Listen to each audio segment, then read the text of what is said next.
Hello friends, इस video में हम रेंजिंग से रिलेटेड सारे टॉपिक्स को डिस्कस करेंगे। रेंजिंग होती क्या है, रेंजिंग किस तरीके से परफॉर्म किया जाता है, रेंजिंग के टाइप्स क्या है, डायरेक्ट रेंजिंग क्या होती है, इनडायरेक्ट रेंजिंग क्या होती है। हम इन सारी चीज़ों को डिस्कस करेंगे। जो कॉन्सेप्ट्स हैं उसको बहुत ही सिंपल लैंग्वेज में अच्छी तरीके से हम समझेंगे।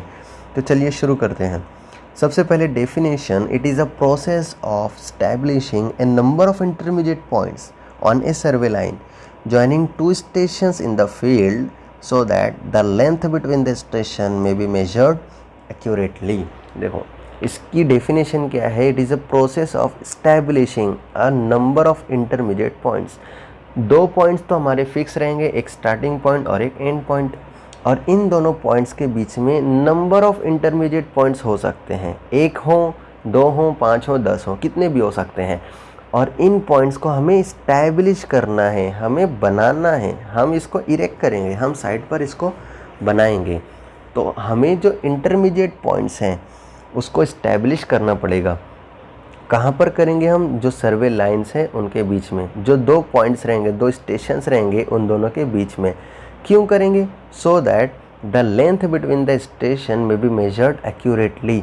जो दो सर्वे स्टेशंस हैं उन दोनों के बीच में का जो डिस्टेंस है, उस डिस्टेंस को मेजर करना है हमें एक्यूरेटली। इसीलिए रेंजिंग करना बहुत ज़्यादा ज़रूरी है। एक बात आप याद रखना, हमेशा याद रखना, अगर रेंजिंग करने में आपसे गलती हो गई, इसका मतलब आपसे डिस्टेंस मेजर करने में भी गलती हो गई। ठीक है। Ranging is always done before चेनिंग। इसीलिए चेनिंग करने से पहले हम रेंजिंग करते हैं, क्योंकि अगर आपने रेंजिंग गलत कर दी तो चेनिंग आप करेक्ट भी करो तो भी चेनिंग गलत हो जाएगी। और अगर रेंजिंग आपने करेक्ट किया तो चेनिंग अगर करेक्ट है तो फिर आपका टोटल डिस्टेंस आपका करेक्ट हो जाएगा। इसीलिए ranging is always performed before चेनिंग। चेनिंग मतलब डिस्टेंस मेजर करना, horizontal distance by using chain और टेप। तो चेनिंग करने से पहले हमें रेंजिंग करना पड़ता है। रेंजिंग में हम क्या करेंगे? जो दो फिक्स पॉइंट हैं जिनके बीच में का हॉरिजॉन्टल डिस्टेंस हमें कैलकुलेट करना है, तो उन दोनों पॉइंट्स में हमें इंटरमीडिएट नंबर ऑफ पॉइंट्स बीच में हमें जो इस्टेब्लिश करेंगे कि सो दैट उन दोनों पॉइंट्स का जो बीच में का जो डिस्टेंस है वो हमें एक्यूरेटली मेजर हो जाए, उसको हम क्या कहते हैं? रेंजिंग। देखो मैं आपको एक डायग्राम से यहाँ पर थोड़ा सा समझाने की कोशिश करता हूँ। मान लीजिए ये एक रेंजिंग रॉड है, ये एक आपका सर्वे स्टेशन है, और दूसरा एक ये रेंजिंग रॉड है, ये आपका एक सर्वे स्टेशन है। ये जो डिस्टेंस है इन दोनों के बीच में का, ये आपको एक्यूरेट कैलकुलेट करना है, और ये बहुत ज़्यादा है। ठीक है। मतलब एक चेन की जो लेंथ रहती है हमारी 20 मीटर या 30 मीटर, तो उससे ज़्यादा का ये इसके बीच में का ये डिस्टेंस है। तो अगर हमने चेन यहाँ से बीच में कोई इंटरमीडिएट पॉइंट्स फिक्स नहीं करे तो उसकी वजह से क्या होगा कि जब हम डिस्टेंस मेजर करने की शुरुआत करें तो हो सकता है कि हमारा चेन और टेप ऐसे कर्वियस में यहाँ से यहाँ तक के इस तरह से चला जाए, ये यहाँ से यहाँ तक इस तरह से एक कर्वियसनेस में चला जाए। परफेक्ट इस तरह से एक लाइन में जाना चाहिए टेप, क्योंकि आप अगर ये इस तरीके से मेजर करोगे तो ये आपका एक्यूरेट है। अगर आपने ऐसे कर्वियस आपका टेप चला गया तो ये स्ट्रेट लाइन नहीं है ना, और स्ट्रेट लाइन ही हमारी एक्यूरेट लाइन रहेगी। तो ये स्ट्रेट लाइन नहीं है, तो मतलब ये जो डिस्टेंस हमें मिलेगा वो इनएक्यूरेट मिलेगा, और ये वाली जो रहेगी परफेक्ट स्ट्रेट लाइन रहेगी, तो ये जो डिस्टेंस मिलेगा हमारा करेक्ट रहेगा। तो यहाँ पर हम परफेक्ट स्ट्रेट लाइन बनाने के लिए ही हम बीच में रेंजिंग करते हैं, और बीच में number of intermediate stations fix करेंगे, और फिर एक एक पार्ट का हम डिस्टेंस कैलकुलेट कर लेंगे, उसी को हम चेनिंग कहते हैं। और जो नंबर ऑफ़ स्टेशंस हमने फिक्स किया है उसको हम कहते हैं ranging. Ranging is not required when, ranging की हमें ज़रूरत नहीं पड़ती। कब? The distance to be measured with the chain is less than chain length. जो हमें डिस्टेंस मेजर करना है वो इतना छोटा है कि जो चेन की जो लेंथ है उससे भी कम है। जैसे मान लो 20 मीटर की आप चेन यूज़ कर रहे हो, और जो दो पॉइंट के बीच में का आपको डिस्टेंस मेजर करना है वो 10 मीटर के आसपास है, तो ये चेन की जो लेंथ है उससे भी कम है ना। तो यहाँ पर आपको रेंजिंग करने की ज़रूरत नहीं पड़ने वाली। And both ends of the survey line और द विजिबल, दोनों पॉइंट्स क्या है? विजिबल है। पॉइंट ए और पॉइंट बी दोनों पॉइंट्स आपको क्लियरली विजिबल हो रहे हैं। जो चेन का जो डिस्टेंस है, दोनों पॉइंट के बीच में का जो डिस्टेंस है वो चेन की डिस्टेंस से भी कम है, तो उस केस में आपको रेंजिंग की ज़रूरत नहीं पड़ने वाली। Ranging is required when, ranging कब ज़रूरत पड़ेगी हमें, the distance to be measured is too long, बहुत ज़्यादा डिस्टेंस है, बहुत ज़्यादा लेंथ है, और both ends of the survey line are not intervisible, point A से पॉइंट बी हमको नज़र नहीं आ रहा है, पॉइंट बी से पॉइंट ए हमको नज़र नहीं आ रहा है। क्यों नज़र नहीं आ रहा है? क्योंकि बीच में कुछ तो भी इंटरवेनिंग ग्राउंड है, अप है, डाउन है, कुछ हिल है, या तो फिर कोई ऑब्स्ट्रक्शन है, या तो फिर कुछ पॉन्ड है। तो ऐसे डिफरेंट साइड पे सिचुएशंस हो सकती हैं, तो उस केस में आपको रेंजिंग करना ज़रूरी है। ठीक है, तो रेंजिंग करने के लिए कुछ कोड्स और सिग्नल की ज़रूरत पड़ेगी। कोड और सिग्नल की ज़रूरत क्यों पड़ेगी? क्यों, जो दो पर्सन्स होते हैं हमारे, एक होता है लीडर, वो इंस्ट्रक्शंस देता है, दूसरा होता है फॉलोवर। फॉलोवर क्या करता है? जो भी इंस्ट्रक्शंस लीडर देगा उसको फॉलो करेगा और उसके हिसाब से वो काम करेगा। ठीक है, तो ये दोनों पर्सन्स मिलके सर्वे में हम सर्विंग वर्क कैरी आउट करने वाले हैं। तो डिस्टेंसेस बहुत ज़्यादा रहते हैं। अब लीडर आवाज़ से चिल्ला के बोलेगा, भाई इधर आ, उधर जा, आगे आ, पीछे आ, तो बोल बोल के दिन भर हमें सर्विंग वर्क करने होता है, धूप में करना होता है, तो उतनी एनर्जी वेस्ट होती है। तो उतनी एनर्जी की सेविंग करने के लिए कुछ कोड्स डिफ़ाइन किए हुए हैं। इन कोड्स को लीडर बस क्या करेगा, शो करेगा, जिसकी वजह से फॉलोवर समझ जाएगा कि उसे क्या करना है। तो ये क्या क्या कोड्स हैं, इसको हम समझेंगे। देखो, सबसे पहला, rapid sweeps with right hand. जो लीडर है इसके राइट हैंड से ये क्या करेगा, सिर्फ राइट हैंड से, लेफ्ट हैंड को कुछ नहीं करेगा, छोड़ देगा, as it is normal position पे रहेगा लेफ्ट हैंड, और राइट हैंड को क्या करेगा, स्वीप करेगा, मतलब अप डाउन करेगा इस तरीके से। और कैसे करेगा? रैपिड करेगा, मतलब जल्दी जल्दी अप डाउन करेगा वो राइट हैंड से। तो जो फॉलोवर है, रेंजिंग रॉड लेकर खड़ा हुआ है, ये पॉइंट फिक्स करने के लिए, इंटरमीडिएट पॉइंट फिक्स करने के लिए वो क्या करेगा, इस तरह से सिग्नल दिया है लीडर ने कि राइट हैंड को स्वीप कर रहा है, अप डाउन फास्ट कर रहा है, तो फॉलोवर समझ जाएगा कि उसको क्या करना है कि move considerably to the right, मतलब यहाँ ये वाला राइट हैंड से वो अप डाउन कर रहा है कंटिन्यूसली, तो फॉलोवर क्या करेगा, इस साइड में कंटिन्यूसली मूव करता जाएगा। Rapid sweep with left hand, और अगर लीडर ने लेफ्ट हैंड से रैपिड स्वीप किया, फटाफट अप डाउन किया, तो फॉलोवर क्या करेगा, कंसिडरेबली टू द लेफ्ट, ये फटाफट ज़्यादा लेफ़्ट साइड में मूव करने की कोशिश करेगा।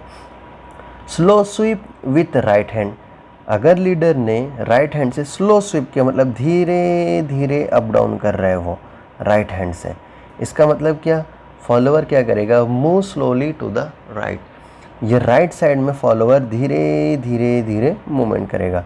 सेम अगर लीडर ने slow sweep with the left hand किया, तो फॉलोवर स्लोली लेफ्ट साइड में मूव करेगा। राइट आर्म एक्सटेंडेड, अगर लीडर ने राइट आर्म को कंटिन्यूसली इस तरह से एक्सटेंड करके रखा है, उसका मूवमेंट नहीं कर रहा है, बस एक्सटेंड करके रखा है, तो इसका मतलब क्या, फॉलोवर क्या करेगा, continue move to the right, ये क्या करेगा, डायरेक्टली मूव करता चला जाएगा राइट साइड में, कुछ नहीं सोचेगा, जब तक कि इसका राइट साइड में आर्म एक्सटेंडेड रहेगा लीडर का, ये राइट साइड में मूवमेंट करता जाएगा। लेफ्ट आर्म एक्सटेंडेड, और अगर लीडर का लेफ्ट आर्म एक्सटेंडेड है तो फॉलोवर क्या करेगा, लेफ्ट साइड में कंटिन्यूसली मूव करता रहेगा। Right arm up and move towards right, क्या किया लीडर ने, राइट आर्म को अप किया, जो राइट आर्म था उसको ऊपर किया, ठीक है, एंड मूव टुवर्ड्स राइट, और उसको राइट साइड में मूवमेंट कर दिया। तो इसका मतलब क्या है, फॉलोअर क्या करेगा, make the rod vertical by moving towards right, जो रॉड लेकर खड़ा रहेगा उसको क्या करेगा, रॉड कभी इस साइड में टिल्ट हो जाती है, कभी इस साइड में टिल्ट हो जाती है, तो उसको परफेक्टली वर्टिकल करने का सिग्नल है ये एक्चुअली। तो जब कभी भी राइट आर्म अप करेगा और मूव टुवर्ड्स राइट, तो उस केस में जो फॉलोवर रहेगा वो रॉड को क्या करेगा, वर्टिकल बनाएगा by moving towards right. Left arm up and move towards left, left arm को अप किया लीडर ने और मूव टुवर्ड्स लेफ्ट, तो जो फॉलोअर है वो क्या करेगा, लेफ्ट साइड में टिल्ट करेगा और जो रेंजिंग रॉड है उसको परफेक्टली वर्टिकल बनाएगा। Both hands above head and brought down, leader ने क्या किया, दोनों हैंड्स राइट और लेफ्ट दोनों हैंड्स को ऊपर किया और उसको नीचे लेकर के आ गया। तो इसका मतलब क्या है कि फॉलोवर समझ गया कि मेरी पोजीशन क्या है, अभी करेक्ट है, परफेक्ट है। Both arms extended forward horizontally and then brought down. दोनों आर्म को क्या किया, अपने कंधे की तरह दोनों सामने लाया और उसको नीचे लेकर के आ गया, ब्राउट डाउन ले। तो उस केस में फॉलोवर समझ जाएगा कि ये मेरी पोजीशन क्या है, परफेक्ट है, और उस पोजीशन पे वो रेंजिंग रॉड को फिक्स कर देगा। तो ये डिफरेंट कोड्स और सिग्नल्स हैं जो कि नॉर्मली यूज़ किए जाते हैं for the purpose of ranging. Ranging के next topic is types of ranging. Ranging के दो टाइप्स हैं, एक है डायरेक्ट रेंजिंग और एक है इनडायरेक्ट रेंजिंग। इनडायरेक्ट रेंजिंग का ही दूसरा नाम है रेसिप्रोकल रेंजिंग। देखो डायरेक्ट रेंजिंग क्या होती है, मैं आपको समझाता हूँ।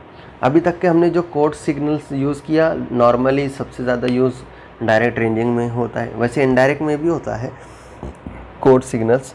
Direct ranging is adopted when end stations are visible. लेकिन कंडीशन क्या है डायरेक्ट रेंजिंग के लिए, कि जो दो स्टेशन रहेंगे, मान लो ए और बी, ये दो मेन स्टेशंस हैं, ए से बी नज़र आ रहा है, बी से ए नज़र आ रहा है, तो उस केस में हम डायरेक्ट रेंजिंग को यूज़ करते हैं।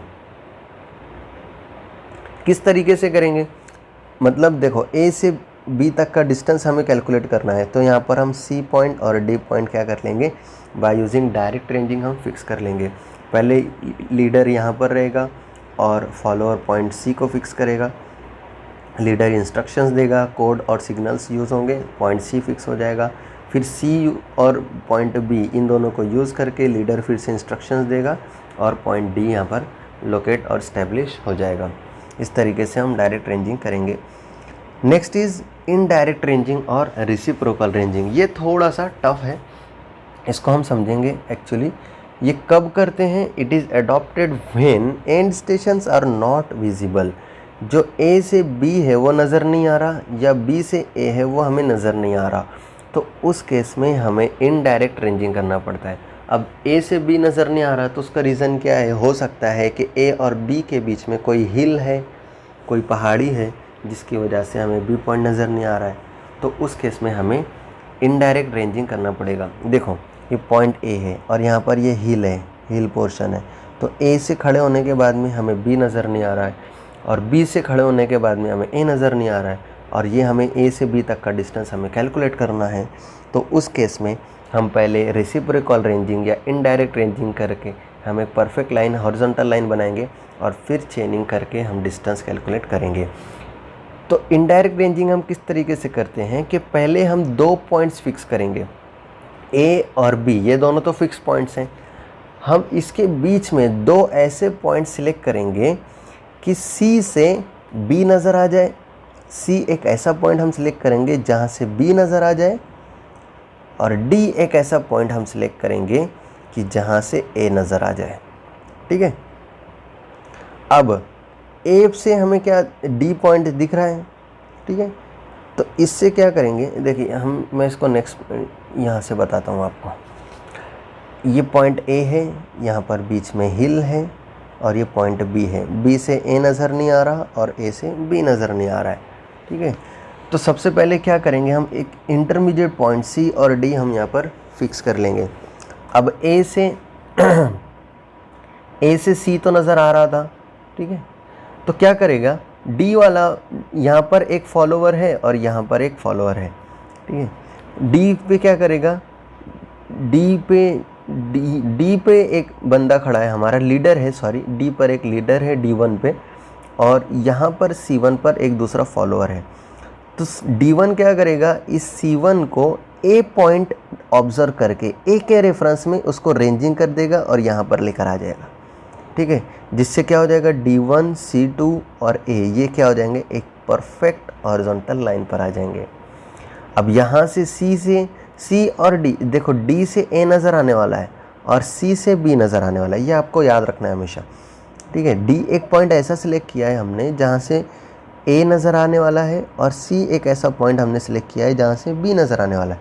तो सबसे पहले डी पे जो खड़ा है वो क्या करेगा, ए को ऑब्जर्व करके सी को रेंज कर देगा, जिससे C1 ट्रांसफ़र होकर C2 पे आ जाएगा और एक परफेक्ट हॉरिजॉन्टल लाइन बन जाएगी। अब सी से क्या बी दिख रहा है, तो उसको क्या दिखेगा, ये डी थोड़ा सा यहाँ पर दिख रहा है ना, तो सी को ये बी नज़र आ रहा है, तो यहाँ से इसको रेंज करेगा और इसको कोड और सिग्नल्स यूज़ करके ये D2 पे ट्रांसफ़र कर देगा। अब D2 से तो ए नज़र आता था, तो वो क्या करेगा, फिर से इसको C2 को क्या करेगा, रेंजिंग करेगा, कोड सिग्नल्स यूज़ करेगा और फिर ये C3 पे ट्रांसफ़र हो जाएगा। ऐसे ही C3 वाला दोबारा फिर से इसको B के रेफरेंस में क्या करेगा, रेंजिंग करेगा, ये ट्रांसफ़र होके D3 पे आ जाएगा। ऐसे ही ये प्रोसेस कंटिन्यू चलते जाएगी और ये ट्रांसफ़र होते होते होते होते होते परफेक्ट हो जाएंगे।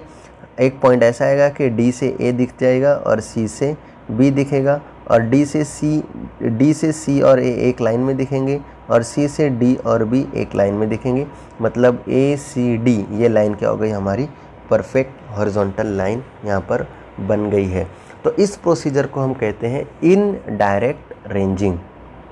तो थैंक यू फ्रेंड्स, इस वीडियो में हमने रेंजिंग से रिलेटेड सारे टॉपिक्स को डिस्कस किया है। रेंजिंग होती क्या है, रेंजिंग के लिए डिफरेंट कोड्स सिग्नल्स किस तरीके से यूज़ किए जाते हैं, रेंजिंग के डिफरेंट टाइप्स क्या है, direct ranging and indirect ranging.